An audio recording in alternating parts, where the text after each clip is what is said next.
올해의 마지막 달 첫날입니다.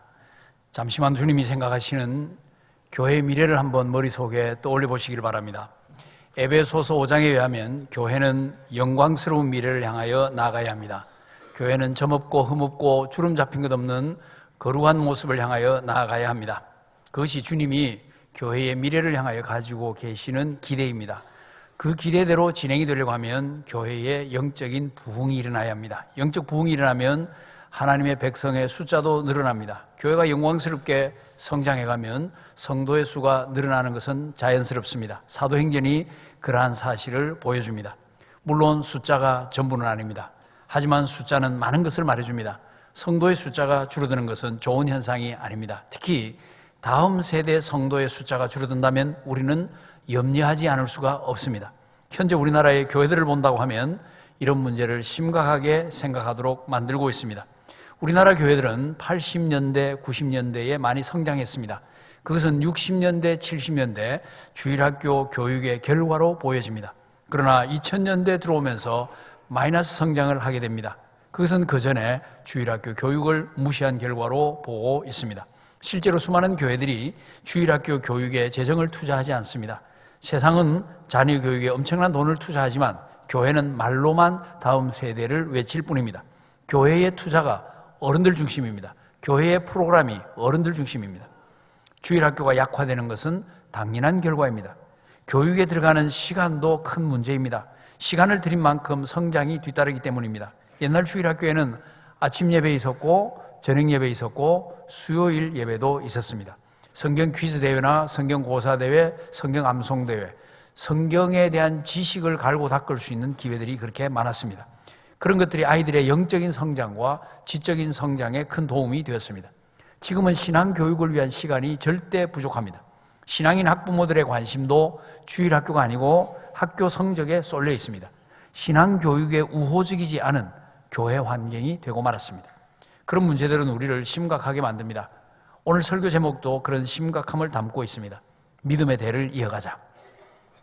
제목은 간단하지만 문제는 간단하지 않습니다. 만약 믿음의 대가 끊어지면 어떻게 되겠습니까? 자, 우리는 행복한 신앙생활을 했습니다. 우리 가족은 행복하게 교회를 잘 다녔습니다. 우리 교회 주일 학생들도 즐겁게 교회 생활을 해왔습니다. 그런데 그걸로 끝입니다. 우리 자녀들이 대학을 들어가면서부터 교회를 멀리합니다.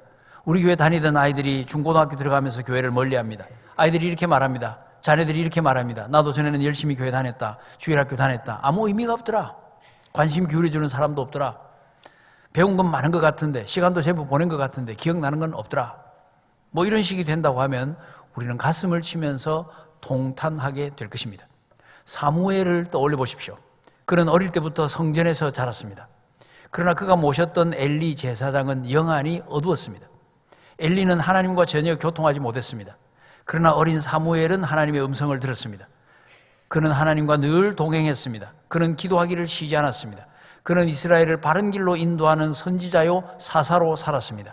그는 탁월한 민족의 지도자였습니다. 그의 기도는 하나도 땅에 떨어지지 않았다고 성경은 기록하고 있습니다. 사무엘이 나이가 많아 늙었습니다. 그러자 그의 두 아들이 이스라엘의 사사가 됩니다. 하지만 그 아들들은 아버지 사무엘처럼 행하지 않습니다. 뇌물을 받고 재판을 굽게 합니다. 믿음의 길도 걸어가지 않았습니다. 그 때문에 이스라엘 백성들은 왕을 세워달라고 요구합니다. 하나님은 그 요구가 사무엘을 버린 것이 아니라 하나님 자신을 버린 것이라고 말씀하십니다. 결국 사무엘의 두 아들 때문에 이스라엘은 하나님의 왕 되심을 거절한 겁니다. 사무엘은 훌륭했지만 아들들은 신앙적으로 실패작이었습니다. 안타까운 역사 아닙니까? 경건했던 할머니 한나, 어릴 때부터 구별되었던 삶을 살았던 아버지 사무엘, 거기까지는 믿음의 대를 잘 이어갔습니다. 그런데 그 다음 때에서는 믿음의 길에서 떠나고 말았습니다. 요즘식으로 표현한다고 하면 2대까지는 믿음 생활 잘 했는데 3대가 되니까 탐욕스러운 금수저가 되고 말았습니다. 히스기야 왕의 경우도 마찬가지입니다. 그는 이스라엘 역사에서 보기 드물 정도로 특출한 경건한 왕이었습니다. 그는 하나님의 말씀에 귀를 기울이던 왕이었습니다. 적군이 쳐들어와서 나라의 운명이 경각간에 달렸을 때 그는 적장에 편지를 펴놓고 기도하던 사람입니다. 치명적인 병에 걸려 죽어갈 때도 통곡하며 기도하던 사람입니다. 그런 어려운 문제들을 기도로 돌파했던 인물입니다. 유월절 절기를 이스라엘에 회복시켜가지고 민족을 말씀의 길로 인도했던 믿음의 왕입니다. 그런데 그의 아들은 므낫세라고 불리는 아주 악한 왕의 대명사가 되고 말았습니다. 그 위대한 히스기야의 믿음이 아들에게로 이어지지를 못했습니다. 이런 안타까운 일들이 이스라엘 역사에서는 여러 차례 있었습니다. 오늘날에도 그런 경우들이 얼마든지 보입니다. 자, 유럽을 보십시오. 영국 웨일즈 지방의 부흥운동에 대하여 들어보셨을 겁니다. 웨일즈에 엄청난 부흥이 일어났던 것이 1904년이었습니다. 우리나라 평양에 대부흥이 일어났던 것이 1907년이었습니다. 그 때를 전후로 해서 세계 각처에서 여러 번의 부흥이 일어납니다. 부흥을 경험했던 그 웨일즈의 어느 교단에 대하여 들었습니다. 그 교단은 부흥의 결과 교회가 5,000개가 되었습니다. 목사 되려는 사람들이 차고 넘쳤습니다. 신학교도 왕성하게 자라갔습니다. 100년이 지났습니다. 어떻게 되었을까요? 그 많은 교회들이 텅텅 비어버렸습니다. 교회마다 노인들 몇 명이 지키고 있을 뿐입니다. 교회당 관리할 돈이 없어서 팔겠다고 내어놓은 예배당들이 많습니다. 이미 팔려버린 건물도 많습니다. 5,000교회를 자랑하던 교단이 이제는 신학생 후보가 없어서 결국은 신학교 문을 닫아버렸습니다. 신앙의 대가 이어지지 않으면 이런 비참한 결과가 되고 맙니다. 우리는 자유합니까? 우리도 그러한 흐름에서 자유롭지 못합니다. 심지어 많은 목회자들의 자녀들이 믿음의 길을 떠납니다. 겉으로는 교회 생활을 하고 있지 마음속에는 진정한 기쁨도 없고 진정한 의미에서의 신앙생활도 하지 않습니다. 중직자들의 자녀들도 그런 경우가 많습니다. 신앙생활 떠난 자녀들이 얼마나 많은지 모릅니다. 이 심각한 경우이죠. 심각한 상황이죠. 우리는 정신을 차려야 됩니다. 깨어 기도해야 합니다. 우리의 아들들, 우리의 딸들이 믿음을 저버리지 않도록 해야 합니다.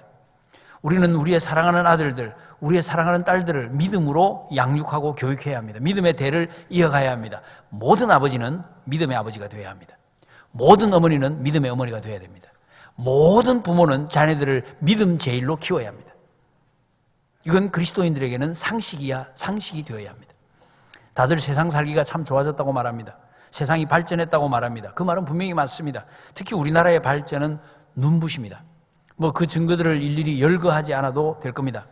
그러나 신앙적인 관점에서 보면 눈부신 발전이라고 말하기가 곤란합니다. 다음 세대가 밝아 보이지 않기 때문입니다. 주일학교가 없어진 교회가 이미 절반을 넘어섰습니다. 다음 세대를 향한 신앙 전수가 제대로 이루어지지 않고 있습니다. 부모 세대는 큰 예배당을 가득 채우면서 예배를 드렸는데 자녀 세대에는 대여섯 명의 노인들만 자리를 지키게 될 우려가 생겨나고 있습니다. 본인들의 신앙 유지를 제대로 못한 결과입니다. 신앙생활 철저히 안 한 결과입니다. 그걸 보고 자녀들이 배운 결과입니다. 자녀들을 위한 신앙 교육에 무관심했던 결과입니다. 교회로 친다고 하면 다음 세대를 위한 교육에 투자하지 않은 결과입니다. 철저한 대책, 획기적이면서도 철저한 대책을 세우지 않으면 우리에게도 그런 현상은 얼마든지 일어날 가능성이 있습니다. 수년 전에 우리 교단 교육대회를 했습니다. 그때 표어가 교육이 살 길이다 였습니다. 저도 그 표에 깊이 공감합니다. 우리 교회 지도자들도 그 표에 깊이 공감합니다. 그것을 마음에 품고 지금까지 달려왔습니다. 교회뿐만 아니라 물론 가정의 신앙교육도 얼마나 중요한지 모릅니다. 부모는 자녀의 신앙교육을 책임을 지셔야 합니다. 나아가서 교회 교육도 변함없이 강조되어야 합니다. 교회 교육의 중심에 주일학교 교사가 있습니다. 주일학교 교사들이 더 많이 세워져야 합니다. 그리고 더 훌륭하게 자라나야 합니다. 주일학교 교사들이 사명으로 투철해야 될 뿐만 아니라 그 사명으로 투철한 교사들이 더 많아져야 합니다. 그래야 주일학교가 튼튼하게 세워지고 그럴 때 이 시대적인 흐름을 역류할 수가 있습니다. 교사들이 신실하게 사역할 때 다음 세대는 튼튼하게 세워질 것입니다. 오늘 우리가 읽은 이 말씀이 우리의 신앙교육에 대한 각오와 마음 자세를 다시 한번 다잡아 줄 수 있게 되기를 바랍니다. 오늘 본문이 속한 단락은 전체적으로 대략 7절까지를 한 묶음으로 보면 좋습니다. 여기서 바울은 디모데를 병사로, 운동선수로, 농부로 비유를 합니다. 거기에 각각 맞는 자세를 갖추어야 한다고 가르쳐 줍니다. 그리고 본문은 그 여러 묶음의 서론에 해당한다고 생각을 하면 되겠습니다. 본문 1절은 그런 모든 일들을 위한 능력을 어떻게 공급받느냐, 능력의 원천에 대하여 말하고 있습니다. 본문 2절은 그 능력을 받아서 어떻게 믿음의 대를 이어갈 수 있느냐를 말합니다. 믿음의 대가 이어지지 않으면 아무리 위대한 믿음의 사람도 그 다음 세대에는 땅을 칠 수밖에 없다는 겁니다. 아무리 위대한 사역도 대가 이어지지 않으면 위대할 수가 없다는 사실을 강하게 암시하고 있습니다. 바울의 위대함, 바울이 얼마나 위대한 인물인지는 우리가 두말할 필요도 없습니다. 그러나 바울도 디모데가 없다면 그의 사역은 당대로 끝이 납니다. 그렇게 됐다면 우리는 이렇게 말할 겁니다. 옛날에 바울이라는 위대한 사도가 있었다. 그는 엄청난 사역을 했다. 그는 소아시아 지역에도 유럽에도 심지어는 스페인에까지도 교회를 세웠다. 그를 통하여 수많은 이들이 그리스도에게로 돌아왔다. 그는 정말 놀라운 업적을 남기고 천국으로 갔다. 끝. 옛날 위대했던 모세에 대해서도 비슷한 말을 할 수가 있겠죠. 옛날에 모세라는 위대한 지도자가 있었다. 그는 이스라엘을 애굽에서 해방시켰다. 그는 하나님을 직접 대면했던 인물이다. 그를 통해서 일어났던 기적은 인류 역사상 전무후무할 정도다. 그는 그 능력으로 이스라엘의 광야 생활을 이끌어갔다. 그리고 120세에 죽었다. 이스라엘도 광야에서 그 역사를 끝내고 말았다. 끝. 자, 보십시오. 믿음의 대가 이어지지 않으면 위대한 역사도 당대로 끝나고 맙니다. 그렇게 되면 그들의 위대함도 더 이상 위대하지 않은 것이 되고 맙니다. 바울은 디모데가 있었기에, 모세는 여호수아가 있었기에 그 다음에 위대한 역사를, 위대한 사역을 지속시켜 갈 수 있었던 겁니다. 우리 교회도 그런 말을 듣지 않습니까? 옛날 우리 교회 주일학교 대단했다. 수많은 아이들이 몰려왔다. 선생님들의 열정도 대단했다. 전국 교회가 주목할 정도였다. 자랑스러웠다. 그러나 지금은 애들이 없다. 교사도 없다. 그건 옛날 이야기가 되고 말았다. 끝. 이거 얼마나 비극입니까? 얼마나 안타까운 일입니까? 그런 상황이 생기지 않도록 해야 합니다. 주님의 마음을 아프지 않도록 해야 합니다. 본문 1절에서 바울은 디모데를 내 아들아 라고 부릅니다. 디모데에 대한 바울의 사랑이 거기에 담겨 있습니다. 바울의 기대가 거기에 담겨 있습니다. 그리고 바울은 이어서 말합니다. 디모데가 어떤 자세로 사역을 해야 될지 권면합니다.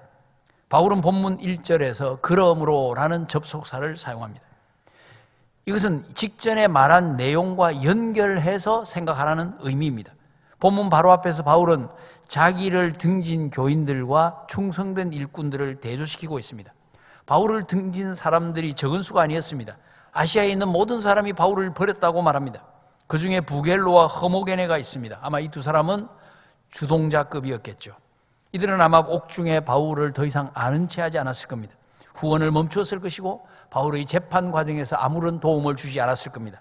바울은 이들에 대한 서운한 마음을 감추지 않습니다.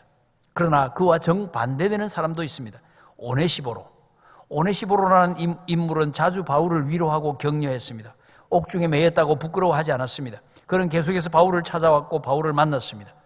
바울을 계속 만나게 되면 올 수 있는 불이익도 개의치 않았습니다. 뿐만 아니라 그는 에베소에서도 많은 봉사를 했다고 말합니다. 오네시보로는 바울에게 인정받는 일꾼이었습니다. 충직한 사역자였습니다. 바울은 기도합니다. 주께서 오네시보로의 집에 긍휼을 베풀어 주십시오. 자, 바울은 이렇게 두 종류의 사람들을 대조를 시킵니다. 그리고 난 다음에 디모데를 부르고 있는 겁니다. 중요한 당부를 이어가고 있는 겁니다. 그러니 디모데의 길은, 가야 할 길은 이 배반자들의 길이 아니고 오네시보로와 같은 충성된 길이어야 한다는 것을 암시하고 있습니다. 그래서 본문 1절의 원문을 보면 너라는 말로 시작을 합니다. 맨 앞부분은 이렇습니다. 너, 그러므로 나의 아이야. 너를 굉장히 강조하고 있습니다. 디모데, 너만은 충성된 길을 걸어라. 너만은 바른 길을 걸어라. 세상이 뭐라 해도 너는 이 길을 가야 한다. 이런 식의 어감을 담고 있습니다. 그 길을 가려고 하면 특별한 능력이 필요합니다. 세상의 흐름을 역류할 수 있는 능력이 필요합니다. 그 능력을 1절 마지막에서 강하고라는 말로 표현하고 있습니다. 이 강하고는 일시적인 강함이 아닙니다. 지속적인 강함입니다. 디모데는 지속적으로 강해야 합니다. 언제나 능력 충만해야 합니다. 그런데 이 단어는 문법적으로 수동태 명령형입니다. 강함을 받아라, 강해짐을 받으라는 말이죠. 강함의 원천이 자기 자신이 아닙니다. 강함의 원천이 자기 외부에 있다는 의미입니다. 디모데가 받아야 하는 능력의 근원이 어디에 있습니까? 본문은 그리스도 예수 안에 있는 은혜 가운데서라고 표현합니다. 이 능력은 디모데가 만들어내는 것이 아닙니다. 디모데의 결단이나 디모데의 노력으로서가 아니고 예수 그리스도의 은혜로, 예수 그리스도의 선물로 주어집니다. 디모데는 그리스도 안에 있음으로써 그 은혜를 누리고 그 은혜를 통해서 그 은혜 가운데서 능력이 주어집니다. 그 능력을 가지고 사역하면 됩니다. 이것은 우리에게도 동일하게 적용됩니다. 우리가 예수를 믿고 예수 안에 거하면 그의 은혜 안에서 그 능력을 부여받을 수가 있습니다. 자, 보십시오. 우리는 예수를 믿고 구원을 받았습니다. 이것이 처음부터 끝까지 그리스도의 은혜죠. 그러니 우리는 은혜로 구원을 받았습니다. 하지만 그것이 끝이 아닙니다. 우리는 계속해서 그의 은혜 안에 머물러 있어야 합니다. 은혜 안에서 머물며 은혜 안에서 계속 강해야 합니다. 은혜로 주어지는 능력을 계속 공급받아야 합니다. 주의 일을 하는 자들은 예외 없이 은혜 안에 머물러야 합니다. 주의 일을 하는 자들은 예외 없이 은혜로 말미암은 능력을 공급받아야 합니다. 디모데가 그런 능력을 공급받아야 했습니다. 그리고 그 능력으로 해나가야 하는 기본적인 사역이 있습니다. 그것이 2절에 요약이 되어 있습니다. 대를 이어 복음을 전해주는 것, 대를 이어 말씀을 가르치는 것, 믿음의 대를 계속 이어가는 것, 이것입니다. 바울, 디모데, 충성된 사람들, 다른 사람들, 이렇게 이어져 가야 합니다. 믿음의 대는 그렇게 위탁되고 이어져 가는 것입니다. 첫째, 디모데는 많은 증인들 앞에서 바울에게 뭔가를 들었습니다. 당연히 복음이죠. 복음을 전하라는 사명을 들었습니다. 이때 증인들이 누구일까? 여러 가지 의견들이 있습니다. 분명한 것은 이 증인들은 단순한 구경꾼은 아닙니다. 디모데의 사역에 상당한 의미를 가진 분들을 가리킵니다. 아마 디모데가 안수받을 때 증인 역할을 했던 장로들을 가리킨다고 볼 수가 있겠습니다. 혹은 우리가 생각을 약간 넓혀서 디모데에게 복음을 전해준 디모데의 어머니, 디모데의 외조모, 그리고 또 다른 무명의 전도자들을 가리킬 수 있겠죠. 이제 그가 바울로부터 사명을 위탁받습니다. 바울의 사역을 공식적으로 이어가야 합니다. 바울처럼 사역해야 합니다. 디모데가 바울처럼 위대하지 못하다고 해서 디모데가 아무것도 아니라고 말해서는 안 됩니다. 디모데가 있기에 바울의 위대한 사역이 계속될 수 있는 것입니다. 그것을 본문은 계속해서 언급합니다. 즉 바울과 디모데 사이에 일어났던 일이 디모데와 충성된 사람들 사이에도 일어나야 합니다. 그리고 그 충성된 사람들과 다른 사람들 사이에도 일어나야 합니다. 디모데는 바울로부터 들었던 그 복음을 충성된 사람들에게 부탁해야 합니다. 부탁한다는 말은 위탁한다, 맡긴다는 말이죠. 이것은 복음의 진리를 안전하게 지켜주도록 맡기는 것을 의미합니다. 단순히 지식으로서만 전달하는 것이 아니고 생명의 복음임을 확신하면서 전달하는 것입니다. 그리하여 이 전달은 단순히 지식만이 아니라 생명을 함께 전해주는 전달입니다. 복음은 이런 생명의 위탁 과정을 계속 거치면서 오늘 우리에게까지 전해져 내려온 겁니다. 그러므로 이 위탁 과정은 너무나도 중요합니다. 아무나 할 수 있는 일이 아닙니다. 아무렇게 해도 되는 일이 아닙니다. 충성된 사람이라야 책임지고 할 수가 있습니다. 정확하게 해낼 수가 있습니다. 우리도 복음을 받아서 전해주는 일을 하려고 하면 그 정도 신실해야 합니다. 반드시 충성스러워야 합니다. 믿음직해야 합니다. 아무렇게나 할 수 있는 일이 아니기 때문입니다. 정말 충성된 사람이라고 하면 복음을 받아서 자기 혼자 구원받는 데서 멈추지는 않습니다. 그는 당연히 다른 사람에게도 생명의 복음을 전해줄 것입니다. 그리하여 복음은 대를 이어가면서 계속 전해져 내려가는 겁니다. 이것을 우리는 복음을 가르치는 연결고리라고 말해볼 수 있습니다. 우리는 이 연결고리를 끊지 않고 이어가야 합니다. 이 고리가 끊어지는 순간 교회는 시들기 시작합니다. 교회는 이 고리를 끊지 않고 이어갈 책임이 있습니다. 사도들에게서 시작된 이 연결고리는 주님 오실 때까지 계속 이어져 가야 합니다. 이어가는 것, 이것이 교회의 사명입니다. 이것이 이루어지는 중요한, 이 고리를 이어가는 중요한 현장이 교회라는 말입니다. 교회는 복음의 영광을 빛나게 해야 합니다. 그러나 그 영광이 당대에만 빛나서는 안 됩니다. 오래전에 읽은 미국 교회에 관한 책이 생각이 납니다. 같은 도시에 두 개의 큰 대형 교회를 소개하고 있었습니다. 두 교회 모두 설교를 아주 잘하는 탁월한 담임 목사님들이 있었습니다. 두 교회 모두 10,000명 이상의 성도들이 모였습니다. 자, 시간이 지나서 두 분이 다 은퇴하고 다른 목사들이 부임을 했습니다. 두 교회에도 변화가 일어납니다. 한 교회는 계속해서 부흥을 했습니다. 다른 한 교회는 점점 쇠퇴해졌습니다. 차이점을 보니 답이 간단했습니다. 한 교회는, 부흥하는 교회는 주일학교 시스템이 제대로 갖춰져 있었습니다. 다른 한 교회는 주일학교가 약했던 겁니다.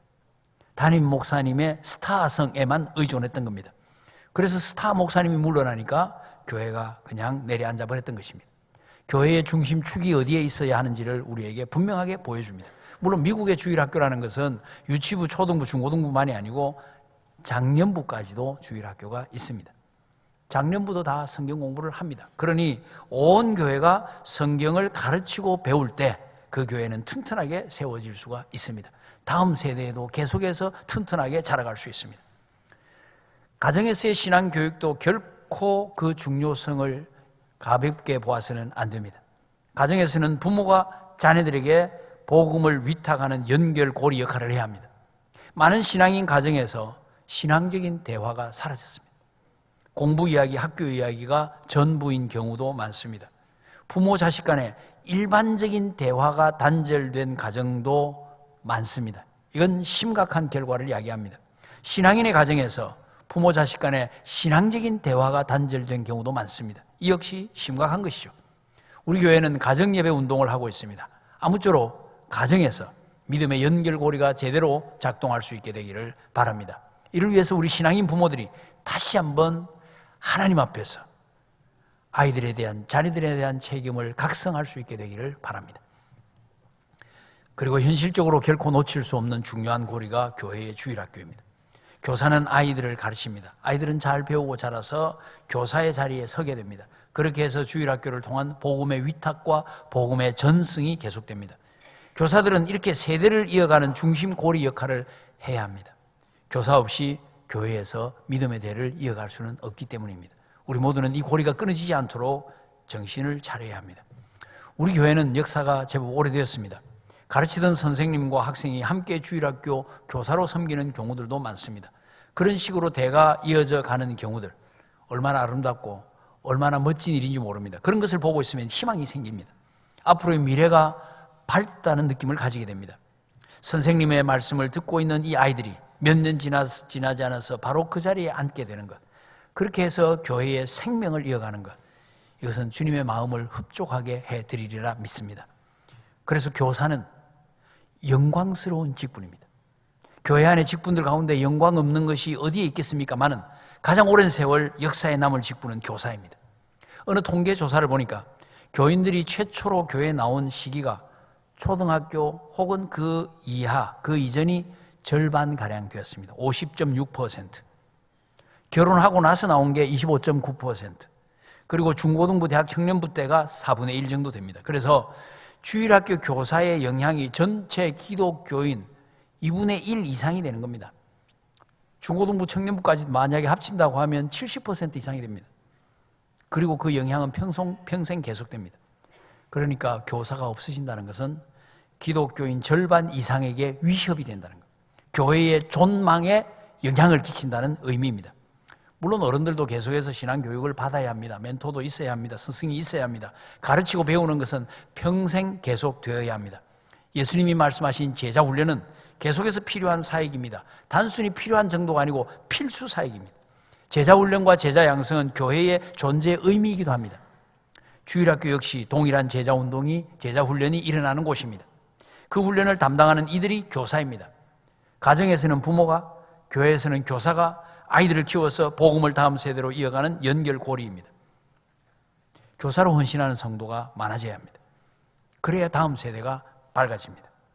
어른들도 복음을 위탁하는 일에 예외가 아니죠. 교회 전체적으로 당연히 이 사명을 감당해야 하죠. 그리하여 복음의 영광이 계속해서 빛나도록 해야 합니다. 생명의 역사, 구원의 역사, 말씀의 역사가 계속 이어지도록 해야 합니다. 세상은 점점 험해져 갑니다. 아니, 많이 이미 험해져 있습니다. 어느 한 구석 안심할 만한 곳이 잘 보이지가 않습니다. 세상 구석구석에 문제가 있고 어려움이 있습니다. 게다가 지금은 신앙을 지키는 것이 어렵습니다. 그런데 앞으로는 더 어려워질 것입니다. 옛날처럼 신앙 지키다가 목숨 잃고 하는 일은 없을지 모르지만 다른 면에서는 믿음 지키는 것이 상당히 어려워지리라고 예상이 됩니다. 이단의 공격, 이슬람의 공격, 세속주의, 물질 만능주의 등의 공격이 이미 거세게 몰아닥치고 있습니다. 동성애 합법화라든지 각종 반기독교적인 사상들이 기독교 신앙을 계속해서 공격하고 있습니다. 우리의 자녀들이 거기에 무방비 상태로 노출되어 있습니다. 세상의 흐름만 보고 있으면 희망이 보이지가 않습니다. 점점 어두운 터널 속으로 들어가는 기분입니다. 그러나 기독교 신앙은 터널을 통과할 수 있다고 말합니다. 어둠이 깊을 때 더 빛을 발할 수 있는 것이 기독교 신앙입니다. 절망의 그림자가 짙게 드리울 때 희망을 노래할 수 있는 것이 우리의 믿음입니다. 기독교 신앙은 사람들이 길이 없다고 탄식할 때 길이 여기 있다고 소리칠 수 있는 것입니다. 이제는 더 이상 싸울 힘이 없다고 주저앉고 싶을 때 위로부터 힘이 부어진다, 그러므로 이길 수 있다고 외치면서 벌떡 일어나는 것이 기독교 신앙입니다. 우리는 이런 신앙인의 역설을 배워야 합니다. 환경을 거꾸로 뒤집을 수 있는 역설을 배워야 합니다. 환경이 어려울 때 더욱 승리할 수 있는 믿음의 반전을 익혀야 합니다. 우리는 그러한 믿음으로 우리의 자녀들을 가르쳐야 합니다. 그런 믿음으로 다음 세대를 가르쳐야 합니다.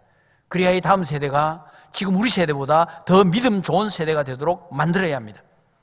그렇게 만들 수 있다고 하면 이건 정말 통쾌한 일 아닙니까? 자꾸 쪼그라들고 있는 미래를 바라보면서 그렇게 역전시킬 수 있다고 하면 정말 하나님의 마음이 시원해지지 않겠습니까? 그래야 우리의 다음 세대가 우리보다 더 힘있게 하나님 나라 확장을 시켜갈 수 있으면 얼마나 좋을까요? 우리의 다음 세대가 우리보다 더 조국과 세계에 기여하는 인물들이 된다면 얼마나 좋을까요? 우리의 다음 세대가 더 험해진 그 시대를 이겨내는 용사가 된다면, 그러한 하나님의 사람들로 자랄 수 있다면 그 이상 하나님께 영광이 되는 일이 어디에 있겠습니까? 이 중요한 일에 헌신하는 성도들이 반드시 많아져야 합니다. 내 아들아, 그러므로 하는 이 바울의 마음을 읽을 수 있기를 바랍니다. 힘든 미래를 살아갈 우리의 다음 세대를 바라보시는 하나님의 마음을 이해할 수 있기를 바랍니다. 우리의 다음 세대, 우리의 자녀들이 하나님의 꿈을 품고 승리자로 우뚝 세워지기를 바랍니다. 그리하여 기적의 시대를 한번 열어보기를 원합니다. 이를 위해서 우리는 그리스도의 은혜 안에서 강해야 합니다. 은혜 안에서 능력을 받아야 합니다. 그리스도의 은혜 안에서 강한 믿음의 용사들, 믿음의 강자들을 이제 또 키워내야 합니다. 바울이 디모데가 충성된 사람들이 다른 사람들을 가르치던 그 역사가 우리 안에서도 일어나야 합니다. 그리하여 우리 교회에 희망이 넘치도록 해야 합니다. 우리 사회에 희망이 생기도록 해야 합니다. 우리나라와 세상에 희망의 빛이 비치도록 해야 합니다. 사랑하는 성도 여러분, 바울이 디모데를 바라보면서 가지고 있었던 그 마음을 우리도 품게 되기를 바랍니다. 그 마음을 가지고 다음 세대를 간절하게 바라보며 위하여 기도하는 우리가 되기를 바랍니다. 그래야 우리의 다음 세대는 우리보다 분명히 나을 것이다 하는 그 믿음을 가질 수 있게 되기를 바라고, 그 일에 헌신하는 주의 백성들 꼭 되시기를 예수님의 이름으로 축복합니다.